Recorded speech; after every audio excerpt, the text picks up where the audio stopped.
So do we have questions for our distinguished panelists? Here's one.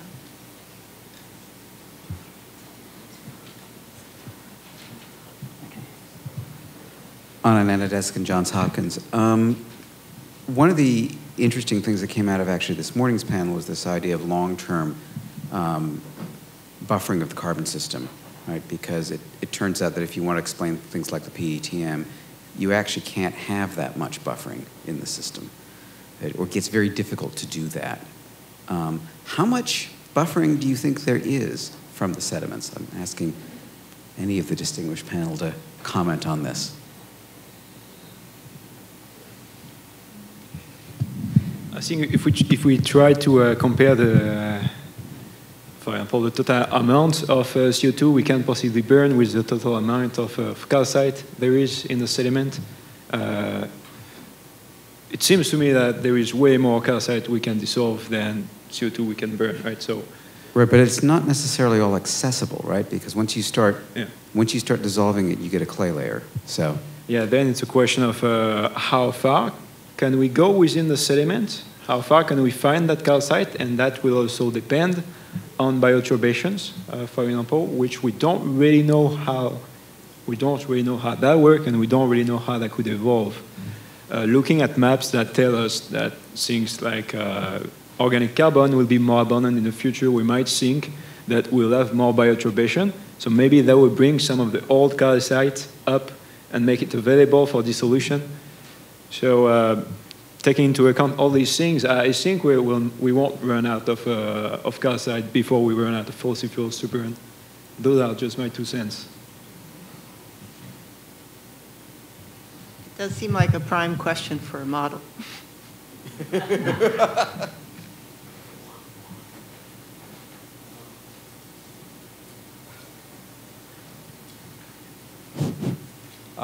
Well, a comment on that, yes, if you do a simple model, there's plenty of calcite to neutralize all the CO2. Not a problem. And the idea of how far you can go into it, Archer produced a very nice paper on that, and it's about 1 meter. It works out quite well. I have a question. I'm a fan of the eddy correlation, so one shouldn't take this as a criticism about it. And I also realize that most of the panel are users, not developers of the technique. But there's one question about it that I don't know. You put down the instruments as a lander of some sort. The lander is in a flow. It has creates pressure gradients.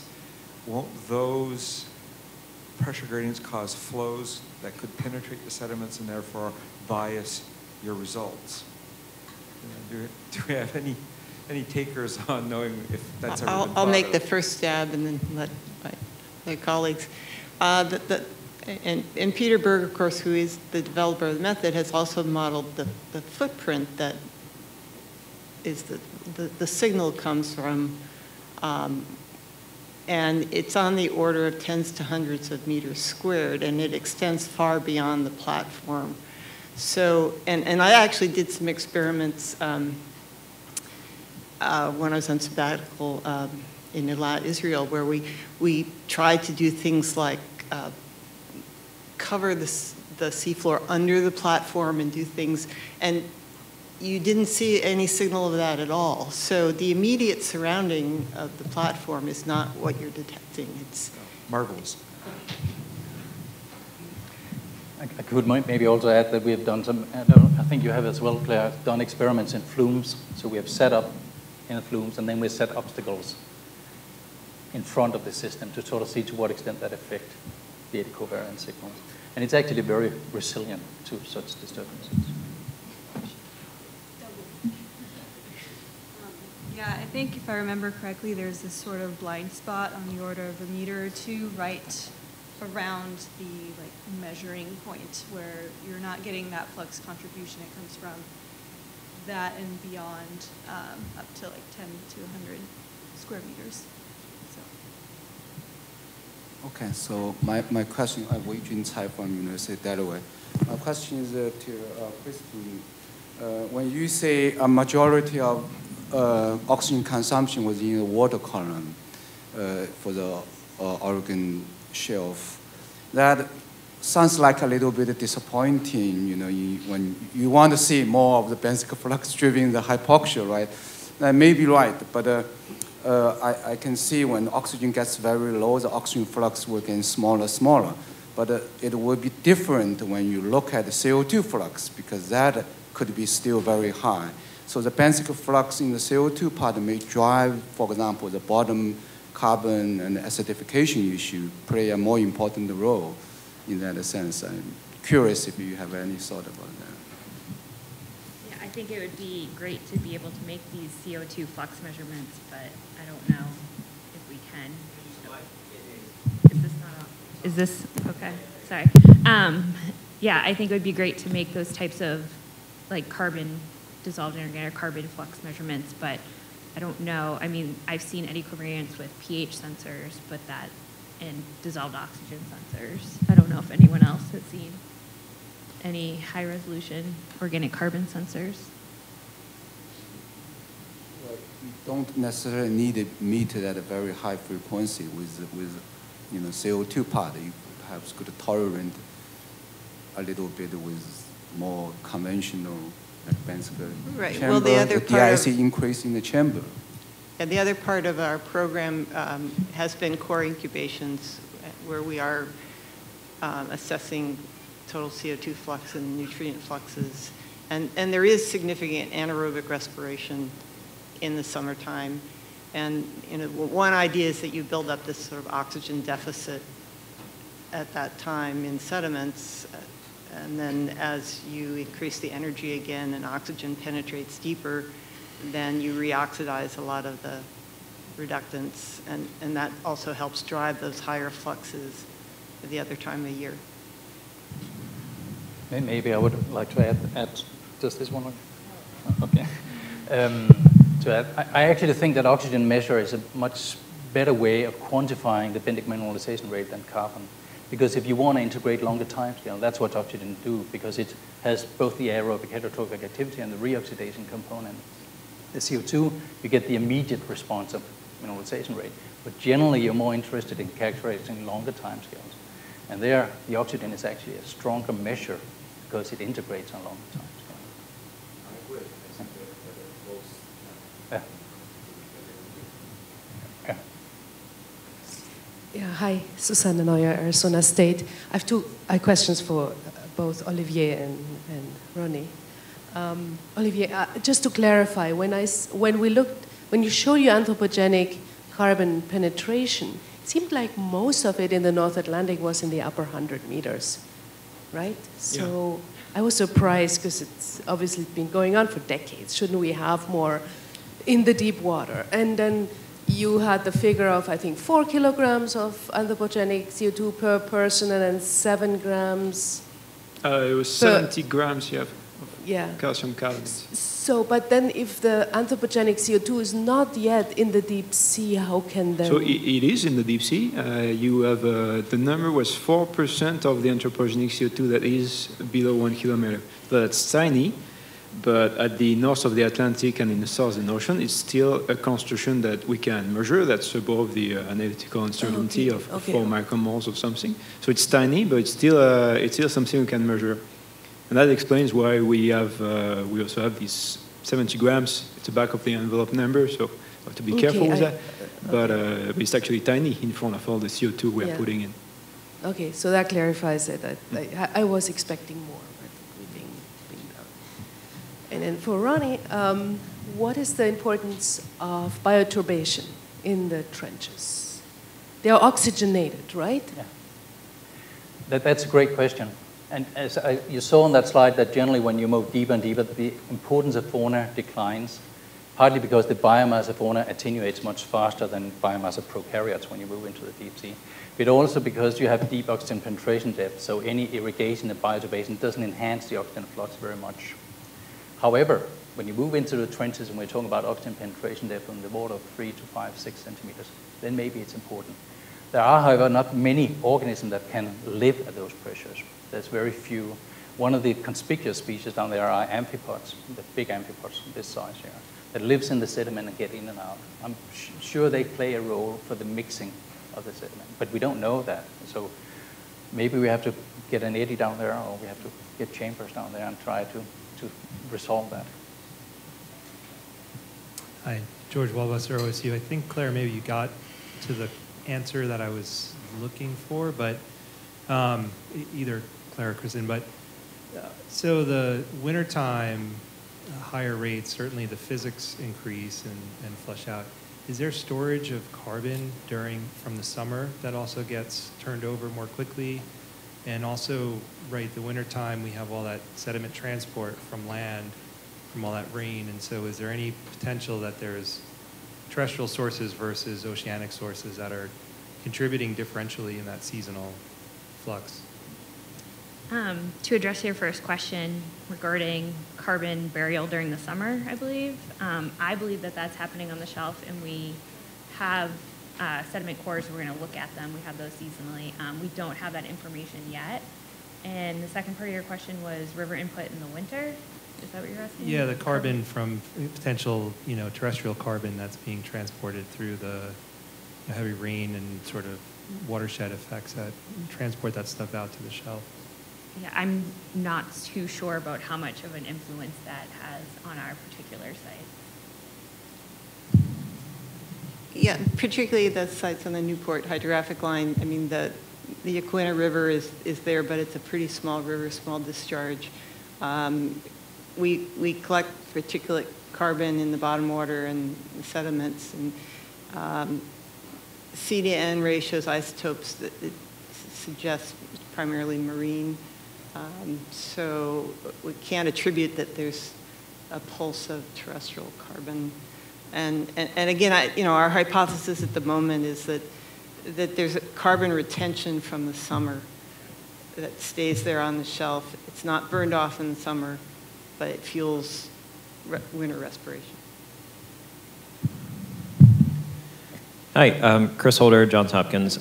This might have been alluded to a little bit, but I'm aware of some microbial community genetics that are going on kind of at the surface of the ocean, but I'm kind of unfamiliar. Has any of microbial community work been done for sediments or deep ocean or anything, or is that not exactly a concern for the deep ocean? Want to take that one? Yeah, there's a lot of work on that, and that's one of the hot spots too in the Hadel research, because it's relatively technical, easy to do, as long as you have sediment cores up. So there's a lot of microbial community characterization, both of water columns and sediments. Consensus right now is that when you look into the water column, you get specific communities that we don't know from other settings, so they are adapted to that high pressure. However, when you move into the sediment, it gets more blurred. And the reason for that, I think, is because the sediment is basically a dump of material, so everything comes up, and DNA is actually quite resilient, and spores might also hang around for a long time. So it's difficult to identify direct psychrophilic or barophilic component of the microbial communities. But I think it's because we don't have the tools to look for the active players, and that's what we have to do. But there is a lot of work being done on that. Raleigh Hood, UMSES. I was wondering about these deep ocean carbon flux estimates that Claire talked about and others. And it seems to me that those must not account for large things like whales. And there's a lot of things that are smaller than whales but are still pretty big. And has anybody tried to estimate what larger organisms, even fish, that fall to the bottom, could they be important?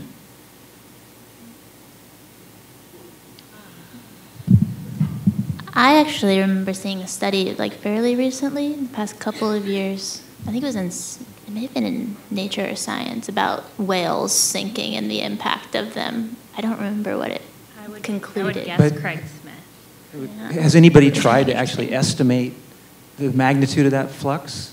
Yes, this paper did, I believe. And it was a lot of burial from whales. Yeah. We also did a historical analysis of what the whale population was 50, 100 years ago, and a lot higher flux.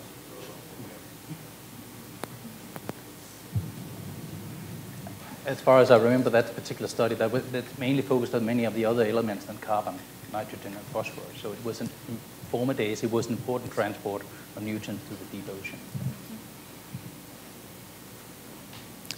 Hi, hi, Adam Sabash, Woodsall. I'm curious about, so Ronnie, you have all this really interesting, very highly spatial information. Have you tried to do a waterside, like broader integration of how oxygen, say, in the trenches versus above the plains might be influenced in water column properties? And then more generally, I think, for the other coastal people, where do you see the integration of these, very localized studies versus the broader sort of water scale integration headed? So did I understand right? So the concentrations of oxygen in the bottom water of the abyssal plains versus the hadal trenches, or how the oxygen is transported within the systems, is that? Yeah, if you can use water mass properties to somehow integrate. Yeah, I mean, again, no one has been working in these trenches, so there's very little. There's a very few measurements of flow velocities from Japanese researchers. That's very nice. That can when you have flow imprints, and there's a number of moorings out right now measuring mixing efficiency within the trenches. However, what you can see is they're well oxygenated, so the bottom water concentrations in the trenches are not very different from what you have on the abyssal plain. And for instance, the water mass in Atacama Trench versus Kermadec Trench, there's 400 years of age difference on that. You can measure that by C14 inorganic component. And you can sort of see there's about 15, 20 micromolar less oxygen in the older water. If that's directly related, it's not easy to say, but there's certainly an efficient way of mixing that water in the trenches, which we don't quite understand yet. And there was actually, there's a group in Hawaii now that are trying to develop autonomous profilers to get the shear and the turbulence map in these trenches to try to understand how they mix it. So, but bottom line is they're relatively well oxygenated. Just in general, too, I mean, it's well recognized that, I mean, there's a benthic signal in nitrate and iron and others along the margins that, I mean, through denitrification and iron release. And again, I mean, you're right that we don't have enough benthic studies to maybe integrate them very well to predict what the magnitude should be, but you do see the impacts when you look at the water column chemistry. Last question, maybe? Okay. This is again about the trench systems, and it's a really interesting presentation. I loved it. This is Jim Bishop, Berkeley.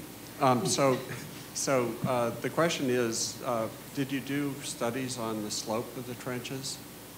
And the hypothesis would be that the oxygen consumption rates would be much lower because there's less organic matter retained.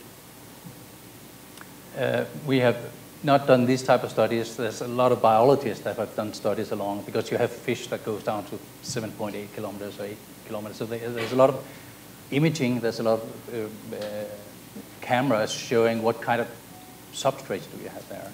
And it's really not the place you want to put a lander, because it's so rugged. You have outcrops and stones, but then you also have ponds of sediment. But before we have an ROV that can actually place things there, it's very difficult. But you're right, because essentially what's happening is that you have a lot of that material from the slides that's sort of just ending up down here.